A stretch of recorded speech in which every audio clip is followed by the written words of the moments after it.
नमस्कार, बहुत बहुत स्वागत है आप सभी का। आप देख रहे हैं भारत 24। मैं हूं आपके साथ पूर्णिमा मिश्रा।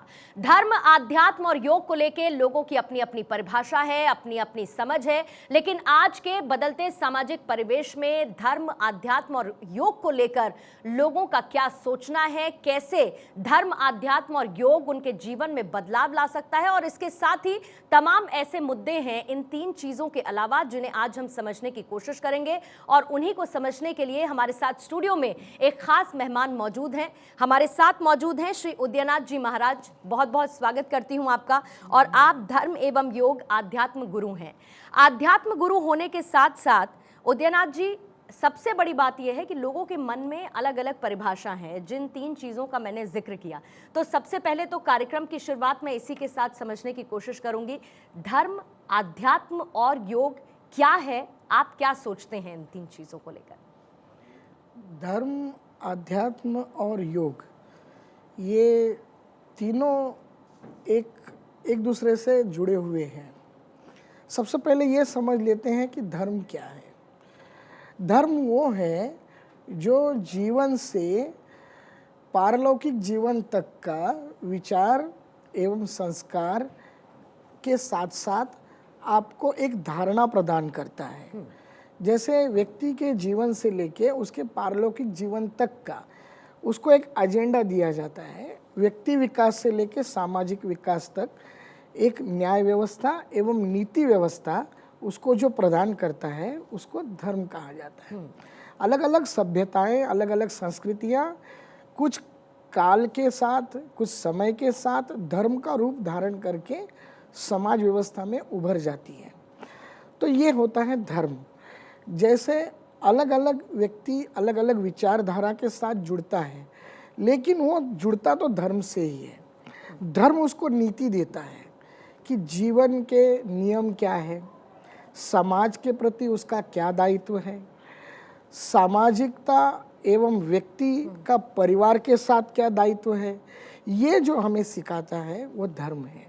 साथ ही साथ धर्म हमें पारलौकिक चीज़ें यानी उपासना पद्धति, आराधना पद्धति और एक संस्कृति प्रदान करता है, जिससे हमारे पारलौकिक जीवन के उत्थान के लिए हमें मदद होती है। इसलिए धर्म का ये वर्णन किया गया है।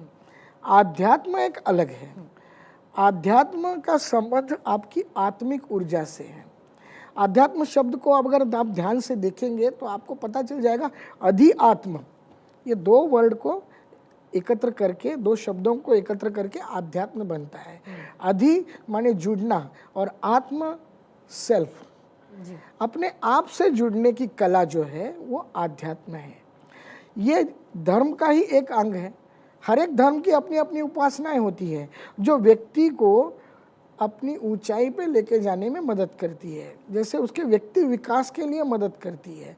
तो वही आध्यात्म है कि अपने सेल्फ से, टू कनेक्ट विथ सेल्फ, अपनी अंतरात्मा से, अपनी आत्मिक ऊर्जा से, अपनी इनर एनर्जी से जुड़ना, आत्मा से मिलन। आध्यात्म, आत्मा से मिलन।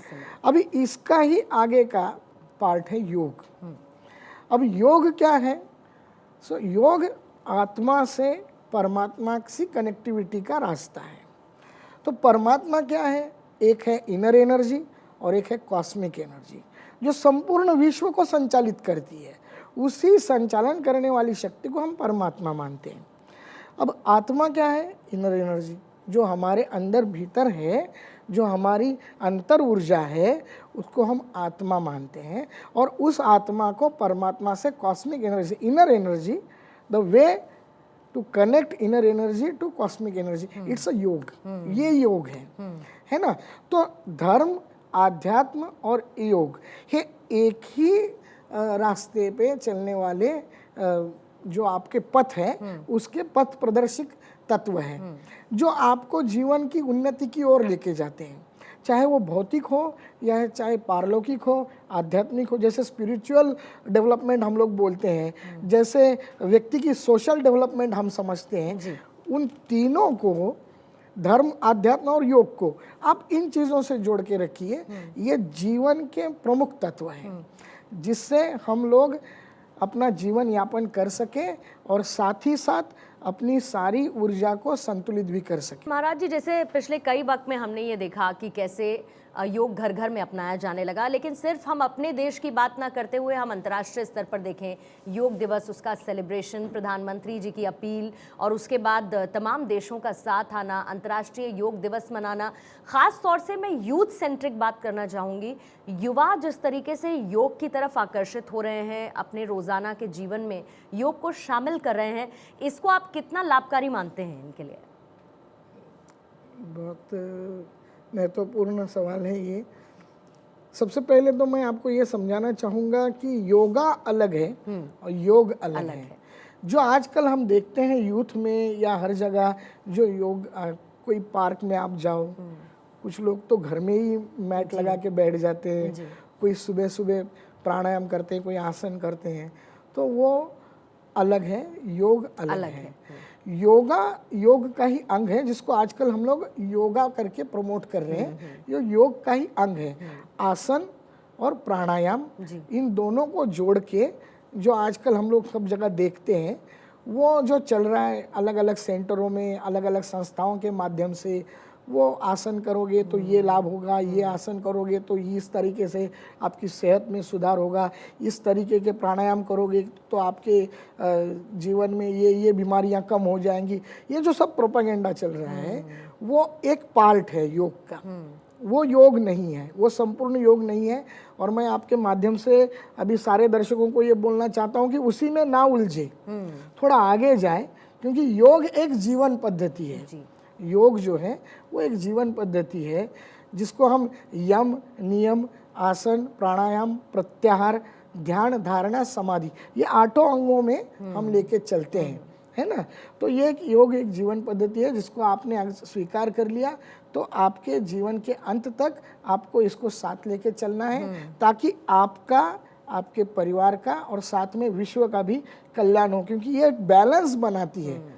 ये आंतरिक ऊर्जा को, योग शक्ति जो है आंतरिक ऊर्जा को वैश्विक ऊर्जा से एक संतुलन बनाने में काम आती है। इससे विश्व संतुलन में उपलब्धि होती है, जो विश्व को भी उसका लाभ होता है। कोई व्यक्ति को ही लाभ होता है ऐसा नहीं है, योग से विश्व को भी लाभ होता है, परिवार को लाभ होता है, अपने जो संस्कृति है उसको भी लाभ होता है। तो ये योगा है। अभी यूथ के लिए क्या करना चाहिए?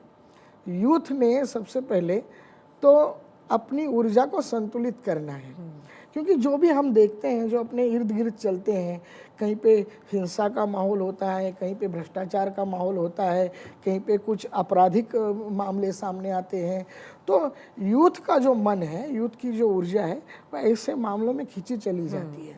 तो योग आपको क्या करता है? आपके मन को ऐसी चीज़ों के पीछे भागने से बचाता है जी। तो सामाजिक स्वस्थता, पारिवारिक स्वस्थता के साथ साथ योग अपने आप को भी उन्नत करने का तरीका आपको देता है, जो यूथ को बहुत ज़रूरी है। क्योंकि जो भी यूथ का, जो भी युवा वर्ग है, जो एक दफ़े योग से जुड़ गया, तो फिर वो आतंकवाद से, दहशतवाद से, भ्रष्टाचार से, स्वार्थ बुद्धि से धीरे धीरे दूर होता चला जाता है, और उसी से सामाजिक संतुलन आ जाता है। तो युवाओं को मेरा ये संदेश है कि आप योग से जुड़े, ताकि आपका जीवन स्वस्थ हो, सुंदर हो, साथ ही समाज भी संतुलित हो जी। आजकल एक और बड़ी चर्चा है महाराज जी, हिंदू राष्ट्र बनाना है और इस तरीके के बड़े ऐलान होते हैं, लेकिन इसी को मैं थोड़ा सा उलट के, हिंदुत्व क्या है और क्या आप हिंदुत्ववादी हैं? बहुत सीधा सा सवाल है मेरा आपसे।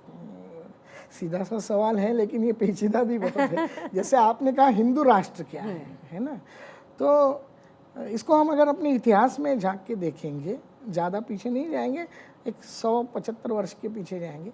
1927 में, 47 में ये बंटवारा हो गया देश का जी। वो तो धर्म के आधार पे ही हुआ ना। बिल्कुल। तो जो शेष रह गया, जो भारत हम हैं, वो तो धर्म के आधार पे ही हो गया ना। तो हिंदू राष्ट्र क्या, ये हिंदू राष्ट्र है ही, क्योंकि बंटवारे के समय ये तय हो गया। मतलब आप ये कह रहे हैं कि ये हिंदू राष्ट्र ही, उसको अलग फॉर्मेशन में जाने की जरूरत नहीं है, बस मानने की जरूरत है कि ये राष्ट्र मेरा है। ये चाहे हिंदू राष्ट्र कहो, हिंदुस्तान कहो या इंडिया कहो, ये हमारा है, बस इसको मानने की जरूरत है। दूसरी बात, हिंदुत्व क्या है? तो भारतीय संस्कृति, भारतीय सभ्यता जो संपूर्ण विश्व का गौरव थी, संपूर्ण विश्व में श्रेष्ठ थी। पिछले 1000-1400 वर्षों में जो आक्रमणकारी आए, जिन्होंने अपने आक्रमण की शैली से हम पे उनकी संस्कृति लादने की चेष्टा की, उसके बावजूद भी हम अपनी संस्कृति, अपना अध्यात्म, अपना तत्वज्ञान हम बचा के रखे। ये हिंदुत्व है ना। अगर कोई अकबर आक्रमण के तरफ से आता है तो उससे अपनी मातृभूमि की रक्षा करने वाला प्रताप हिंदुत्ववादी है। अगर कोई अफजल खां आता है और किसी मंदिर की मूर्ति तोड़ता है तो बाघ नख से उसका प्रतिरोध करना छत्रपति शिवाजी की तरह, ये हिंदुत्व है। ये हिंदुत्व जो है अपनी संस्कृति, अपनी सभ्यता, अपने धर्म की रक्षा के हेतु किया जाने वाला प्रयास या अपनी पहचान बचाने का जो कृति है, उसको आप हिंदुत्व बोल सकते हैं। ये समूचे हिंदू समाज ने अपनाना चाहिए। अब दूसरी बात, आपने पूछा कि आप हिंदुत्ववादी हो क्या। अभी मैंने कहा कि समूचे हिंदू समाज को ये अपनाना चाहिए, क्योंकि हमारे पूर्वज लड़ते आए हैं 1000 सालों से, तभी तो हम अपनी पहचान बचाए रखे। तो हर व्यक्ति को हिंदुत्ववादी होना चाहिए, जो जन्म से हिंदू है, जो कर्म से हिंदू है, जो अपने राष्ट्र और अपनी संस्कृति सभ्यता से जुड़ा हुआ है, उसको हिंदुत्ववादी होना चाहिए। इसमें कुछ बुरी बात नहीं है। लेकिन इस तरीके की बातें करके या इस तरीके के बड़े ऐलान करके क्या करने की कोशिश की जाती है? अगर ये है, पहले से ही है हमारा राष्ट्र हिंदू राष्ट्र, तो फिर क्या ज़रूरत आन पड़ती है कि ऐलान किए जाएं या ऐसी चेष्टा की जाए कि हम ऐसा करेंगे, आगे चल के हिंदू राष्ट्र बनाएंगे? अभी बनाएंगे या बनेगा या बना रहे हैं, ये अलग अलग समझ के ऊपर है। ये उनकी समझ के ऊपर है। ये लोग कंट्रोवर्सी खड़ा करने के सिवा और कुछ चाहते नहीं है। ये मेरे विचार से ये कंट्रोवर्सी खड़ा करके एक सस्ती पॉपुलैरिटी बढ़ाते हैं, अपने और लोगों का ध्यान खींचते हैं, या अपने ऊपर कुछ आ रहा है उसको छिपाते हैं इसके आड़ से। उसमें उस कंट्रोवर्सी में नहीं जाना चाहिए। हमें अपने राष्ट्र के उत्थान के लिए, हमें अपने समाज के उत्थान के लिए, हमारी संस्कृति के उत्थान के लिए प्रयासरत होना चाहिए। इन कंट्रोवर्सी में पढ़ने जैसा कुछ है नहीं उसमें। और वही एक्सपीरियंस जो आप कह रहे थे, जो अनुभव आता है वो उसी के साथ आता है। लेकिन आज की जो सामाजिक स्थिति जैसी बनती जा रही है महाराज जी, उसको लेकर आप क्या कहेंगे? मैं हर परिप्रेक्ष्य में आपका इस पर विचार जानना चाहूँगी। आज की जो सामाजिक स्थिति है ना, ये कुछ लोगों के कारण या कुछ व्यक्तियों के दुर्गुणों के कारण असुरक्षित हो जाती है ना।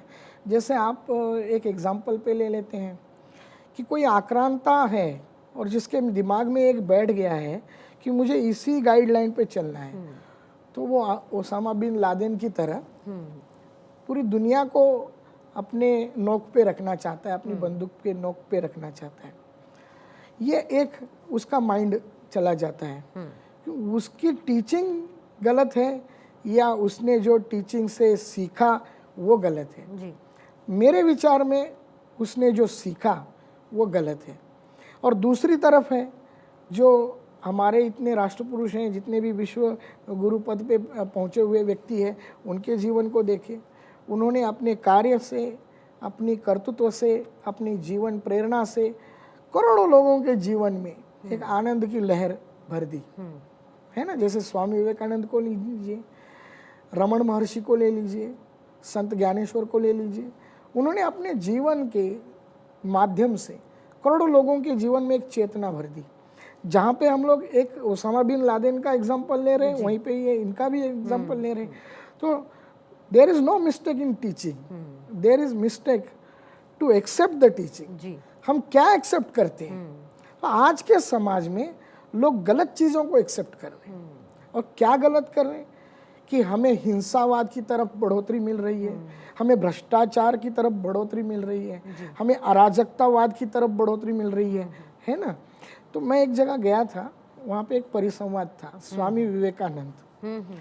तो मैं गया, मुझे स्वामी विवेकानंद जी पर बोलने का अवसर था। तो मैंने बोला, वहाँ पे ऑडिटोरियम में कुल मिला के 1000 लोगों की आसन व्यवस्था थी, तो 350 लोग बैठ गए थे। मैंने कहा 3 घंटे हमारी बात हो गई। और उसी में 2 घंटे उपरांत एक और महानुभाव आए थे और उन्होंने एक क्रिमिनल के ऊपर बोलना था। तो वो क्रिमिनल के ऊपर जो बोल रहे हैं, उसकी जीवनी पे जो बोल रहे हैं कि हाँ मैंने कैसे उनका एनकाउंटर किया, कैसे वो गुंडागर्दी करते थे, वो सुनने के लिए ऑडिटोरियम फुल भर कर दिया। तो ये समाज किस तरफ जा रहा है? समाज के आइडल क्या है कि आप किसी जैसे हम किसी चित्रपट को देख लीजिए, किसी पिक्चर को देख लीजिए, है ना, ये चित्रपटों में या जो जो पिक्चर्स हैं उसमें दिखाए जाते हैं, गुंडों को हीरो की तरह प्रेजेंट किया जाता है। मतलब आप ये कह रहे हैं कि नकारात्मक चीजों की तरफ ज्यादा फोकस हो रहा झुकाव है, महसूस फोकस हो करते रहा हैं है, लोग। तो उसको समाज से बचना चाहिए।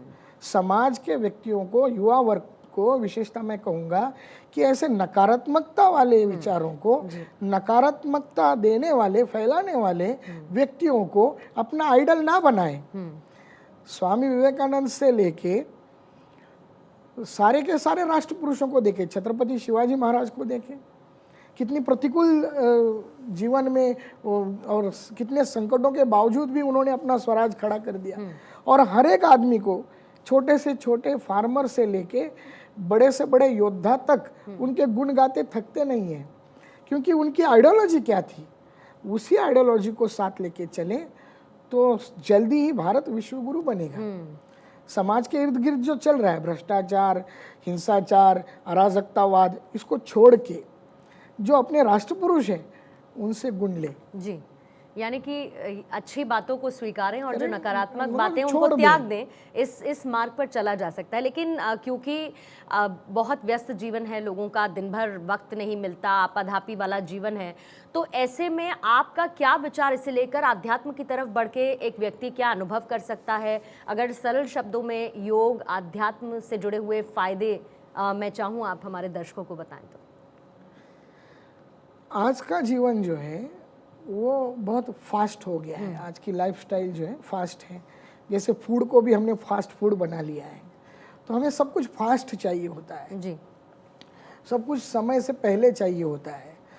तो सबसे पहले आध्यात्म आपको एक संयम देता है कि हर एक चीज़ का एक निर्धारित समय है और निर्धारित समय पे निर्धारित घटनाएं, शुभ हो या अशुभ हो, वो होके रहती है। ये आपको आध्यात्म सिखाता है। इससे आपकी कर्मों के प्रति जो इम्पेशंसनेस है, जो उतावलापन है, वो धीरे धीरे खत्म होने लगता है। उससे बहुत सारे गलत कर्म करने से आप बच जाते हो। सबसे पहला फायदा ये है कि आपके जीवन विकास के लिए जो कुछ गलत कर्म आपके हाथ से हो जाते हैं, चाहे आप किसी कुसंगत में जाएं, चाहे आप किसी नशे की एडिक्शन आपको लग जाए, वो एडिक्ट हो जाए उसके, आप उससे आप बच जाते हो। सबसे पहले तो ये बात है। दूसरा ये है कि आपको जो प्राप्त है वही पर्याप्त है। ये एक जीवन दृष्टि योग देता है। ये ज़्यादा की लालसा मत करो। जो भी हमारे पास है, जो भी हमें मिला है, हमारे कर्मों के फल से मिला है या हमारे कर्म की गति से हमें जो प्राप्त है, उसी उपलब्धि को हम हकदार हैं। लेकिन जो होता है वो तो हमेशा कम लगता है। हाँ, वो तो कर्म ही है। हाँ। लेकिन क्या होता है कि हमें रेस में जाने से बचाता है। अभी आप देखो, किसी को 1 लाख रुपये मिल रहा है, वो तो उसकी काबिलियत से मिल रहा है। दूसरे को 12,000 मिल रहा है, तो वो ब्राइब लेना शुरू कर देगा क्योंकि उसको 1 लाख पाना है। बिल्कुल, हाँ। तो फिर वो दूसरी चीज़ों की तरफ आकृष्ट हो जाता है। योग आपको बचाता है, ऐसी किसी भी गलत चीज़ की ओर आकृष्ट होने से आपको योग बचाता है। और आध्यात्म आपके मन की शांति को संतुलित रखता है, जो आज के समाज के लिए बहुत ज़रूरी है। क्योंकि आध्यात्मिक ऊर्जा ही आपको सच्चा सुख एवं शांति देती है। बाकी सारी ऊर्जाएं आपको और आपके मन को असंतुलित कर देती है। इसलिए मैं चाहता हूँ कि लोग योग और आध्यात्म से जुड़े, ताकि उनकी मन की शांति बनी रहे और मन की शांति से उनकी पारिवारिक और सामाजिक उन्नति होती रहे। और जो शुरू में आपने कंट्रोल की बात की थी, वो इन्हीं सब चीज़ों में बहुत काम आता है, क्योंकि इच्छाएं अनंत हैं, जितना मिल जाए उतना कम होता है। लेकिन आज जो लोग हमको सुन रहे हैं महाराज जी, उनको लेकर आप क्या संदेश एक तो देना चाहेंगे? ये मेरा अंतिम सवाल होगा आपसे। और दूसरा, भविष्य में क्या आप समाज प्रबोधन भी करना चाहेंगे? देखो, मैं एक योगी हूँ और मैंने मेरे जीवन के उम्र के 6 साल से योग के साथ में हूँ। और आज पूरे देश भर में हम लोग काम करते हैं, अलग अलग जगह पे जाते हैं। तो समाज प्रबोधन क्या करना चाहोगे, इस प्रश्न का उत्तर मैं सीधा दे रहा हूँ कि मैं पूरी जीवन भर योग का यौगिक जीवन पद्धति का मैं प्रबोधन करूंगा। लोगों को यही बताना है मेरा कर्तव्य कि सच क्या है, आत्म ऊर्जा क्या है, और जो आप प्रलोभन में पड़ के जी रहे हो उससे आप अपनी व्यक्ति ऊर्जा को भी खो रहे हो, साथ में सामाजिक शांति को भी आप नष्ट कर रहे हो। तो मैं यौगिक जीवन पद्धति का प्रसार प्रचार करना चाहूँगा। दूसरी एक बात, समाज के लिए मेरा ये संदेश है कि प्रलोभन के लिए समस्त संसार है जी। और शांति के लिए केवल मन है। प्रलोभन के लिए समस्त संसार है। अब जब आँख खोलते हो उस समय से लेके जब तक आपको नींद नहीं आती, आप आँख बंद नहीं कर रहे हो, तब तक जितना भी आप देखते हो उसमें से 90% आपका प्रलोभन ही है। चाहे वो काम, क्रोध, मद, मत्सर, लोभ, किसी और चीज़ का हो, लेकिन ये सब प्रलोभन है। और अगर आपको शांति चाहिए, सच्चा सुख चाहिए, तो वो मन में है। तो आप मन में झांको, मन को संवारो और मन को सच्चे एवं आत्मिक कार्यों के लिए प्रवृत्त करो, ताकि आपका जीवन भी सुधर जाए और साथ में आपको जीवन का आनंद भी मिले। क्योंकि आनंद सर्वोपरि है। आप छोटे बच्चे को देखो, अगर उसको आप सीटी एक दोगे, वो भी खुश होके उसको हाथ में लेके बजाता है, उसके चेहरे में भी उतना ही आनंद आता है।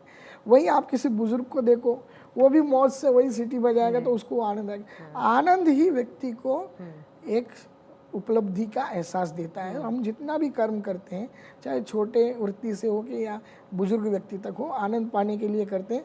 सच्चा आनंद अपनी आत्मिक ऊर्जा में है। तो अपनी आत्मिक ऊर्जा से जुड़ जाओ, योग से जुड़ जाओ। यही मैं सबको संदेश देना चाहूँगा कि योग से जब जुड़ोगे तो आत्म ऊर्जा को पाओगे और आत्म ऊर्जा से विश्व ऊर्जा में प्रवेश कर पाओगे। बहुत महत्वपूर्ण संदेश बहुत सरल शब्दों में आपकी तरफ से महाराज जी दिया गया। और जब भी हम किसी से पूछते हैं कि क्या चाहिए जीवन में, तो वो एक लाइन में कहता है शांति चाहिए। तो ये शांति कैसे हासिल हो सकती है, इसको भी बहुत खूबसूरती के साथ आपने बताया। धर्म, आध्यात्म, योग को आपने बहुत खूबसूरती के साथ परिभाषित किया। बहुत बहुत शुक्रिया आपका हमारे साथ जुड़ने के लिए। और आप सुन रहे थे श्री उदयनाथ जी महाराज को, और महाराज जी की तरफ से तमाम चीज़ों पर विस्तार से बात की गई, समाज को बताने की कोशिश की गई कि आखिर योग, धर्म, आध्यात्म है क्या। बहुत बहुत शुक्रिया आप सभी का भारत 24 के साथ जुड़ने के लिए। नमस्कार।